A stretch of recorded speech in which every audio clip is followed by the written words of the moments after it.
Hi, this is Josh Feinberg here from the Eastern State Avalanche Center on December 28th. Down here in a big old snow pit on top of Punta Bardini, about 9,700 feet on a northerly aspect. Yeah, you can see the snow depth here. It's almost 275 centimeters. The top of this probe is 285 centimeters. So lots of snow. The goal here is to check out these basal facets that we've been worrying about. They're way down here, and they're definitely still obvious here. We've got a deep tap test isolated. Basically, we have 15 centimeters measured from the back of the snow column of snow left on top of this potential weak layer. So we'll tap and see what happens here.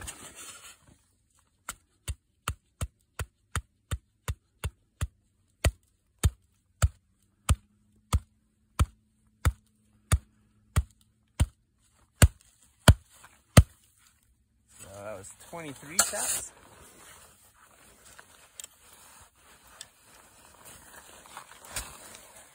And failed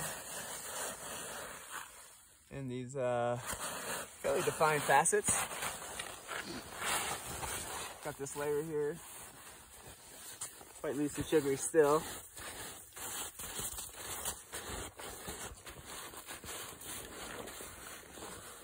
Yeah, fist plus. On top of a little bit of a melt freeze crust that's degrading, faceting away, on top of more facets that are probably more like 4-finger plus. And then we have basically this basal ice layer, which is about 20 centimeters above the ground. So 0 to 20 is this basal ice, and you've got 20 to 55 of this mixture of decomposing crusts and basal facets. And then we have this test which failed fairly cleanly, but with hard force. So it would take a hell of a lot for a skier or any kind of human-powered vehicle like snowmobile or snowboarder to trigger this layer this deep, barely buried down in the snow.